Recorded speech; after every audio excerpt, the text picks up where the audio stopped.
astrology, and other divinatory arts are not a replacement or substitute for physical or psychiatric health care. If this is an emergency situation or you are in crisis, please do not defer your wellness to readings or horoscopes. Seek situation-appropriate, qualified assistance instead.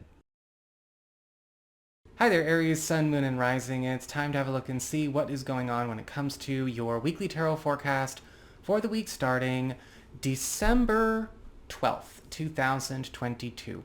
And just a quick reminder, if you are watching your rising sign forecast, remember your rising sign is giving you additional clarity as to how a great deal of your sun sign forecast is showing up. And your moon sign is showing you the less prominent, albeit still significant side story that is also playing out throughout the course of the week.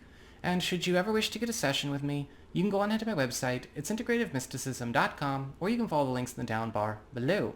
And don't forget to like, share, and subscribe. You know I appreciate it, and of course engagement helps this channel out a lot. This week, your big spiritual theme, or your big focus, is the Knight of Pentacles, reversed. And this week, you're going to find that there are a lot of irons on the fire that are getting hot at the same time. And at one point in time, we may have put too many to handle on that fire. The Knight of Pentacles reversed is often a warning about overwork, things that are starting to impact our work-life balance. Yes, it can be very profitable. It's a very good sign of wealth. It's a very good sign of money, but if work or money is taking over your whole life and interfering with, say, your family, your relationships, your friends, or your own creative or spiritual development, we're missing the point. And we do need to find a way to reorganize or reorient ourselves in a more efficient and more complementary way. Sometimes the Knight of Pentacles reverse can also indicate a need to finally cure situations that are extremely high maintenance and therefore limiting, because they are so involved that they don't leave room for anything else. You know, if there is an aspect of a family situation, or maybe again an aspect of your career, or maybe a relationship matter, or a friendship, or a situation going on with your kids, your home, or your property, to the point where you're just sort of like, it's taken over everything and there's no room for anything else. I can't remember anything else. This is the week where we find the solutions to these things, but we have to be open-minded enough to entertain them. When it comes to your material circumstances, your work, your job, your finances, practical affairs as it relates to your home and family life, you've got the Three of Swords upright. And it does look like those irons on the fire are starting to fight with each other. The Three of Swords is indicating that there is going to have to be a point where we have to make a very difficult decision, possibly break some hearts. And this could be happening with a coworker, this could be happening with a business partnership. It could be even something to do with a project we have, and we're kind of breaking our own heart this week.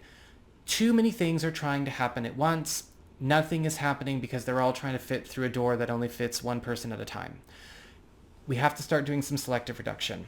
You may also find out about a certain project, an investment, or associate that is working against you, even though you wish it would work out. And you may have to let go of that attachment, that investment, that project, or that person.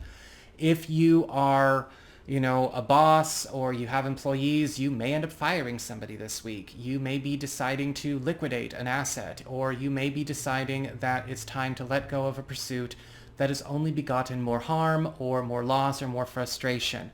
Once you lean into the Three of Swords experience, everything is fine. It's only torturous as you go out of your way to avoid or overprocess the situation. And overprocessing is a form of procrastination, by the way. When it comes to community, friends, relatives, and other people in your life, you do have the Six of Swords reversed.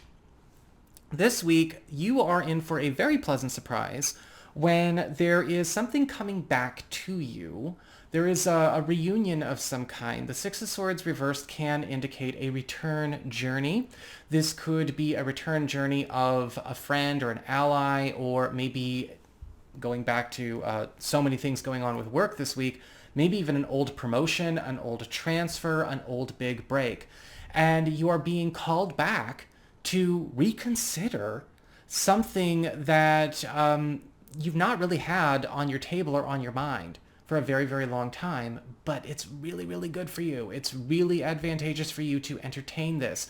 The Six of Swords reversed can also indicate the reversal of some kind of plan, path, or journey taken by you and a family member, you and a romantic partner, that needs to be reversed in order for all involved to get on paths that really serve everybody, individually and collectively. When it comes to your challenge this week, you've got the Three of Pentacles reversed. This week is all about seeing where plans and agendas are clashing, competing with each other, and ultimately preventing one another from being able to realize their true potential. Too many cooks spoil the soup. Teamwork is breaking down. Communities, whatever. Your challenge this week is to accept a situation for what it is. Stop putting bandages on gunshot wounds. Stop pretending things are, if you've been doing this for people, if you've been humoring people, or you have been just kind of going on ahead without acknowledging things that are calling your attention, you got to start getting your head in the game. Think in a more practical way. Get grounded. The Three of Pentacles reversed can be turned right side up, but you may have to switch out. Switch out business partners. Switch out teammates. Switch out projects. Rearrange your schedule. What we've had going into this week, or maybe even going into this month, is not holding up very well. We can fix what can be fixed. Stop trying to fix everything, though, because not everything can, and it does need to be replaced and reorganized. When it comes to your relationships with love, romance, and partnerships, you've got the Eight of Pentacles upright.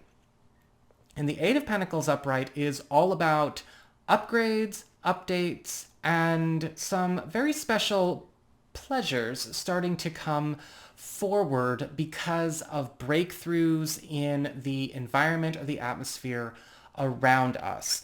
Now, with the Eight of Pentacles, for those of you who are single or available, a lot of you may be finding that you are getting a chance to find love in a space where you might not be looking for love. This is sort of, you find it when you're not looking for it, right?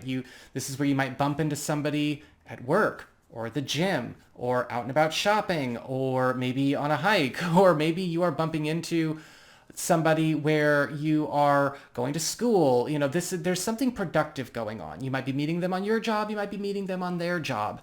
Or if there is maybe some kind of new chemistry coming forward, we are bonding over some kind of mutual project that we have both taken on for our own growth. When it comes to those of you who are coupled or are married, the Eight of Pentacles is indicating here that there is some kind of work getting done on an aspect of the relationship that we have tried to cope with and make okay, that is not really the best we can do. Now, this could have to do with a quality of life thing, right? Maybe our material world. Or this has to do with a way that we've arranged handling family members. Yes, sometimes this can indicate getting down dirty and, working on maybe an aspect of the way we engage each other or the way we organize the relationship that's not necessarily the best we can do. But the Eight of Pentacles, again, upgrades and updates, is sort of remodeling, reshaping, and renovating the entire relationship itself, and maybe even reevaluating the relationship future and pivoting it into something a bit more harmonious for each of you. So that is what I've got for you all. I hope you enjoyed it. If you did, don't forget to like, share, and subscribe. I appreciate it. And should you ever wish to get a session with me, you can go on ahead to my website. It's integrativemysticism.com.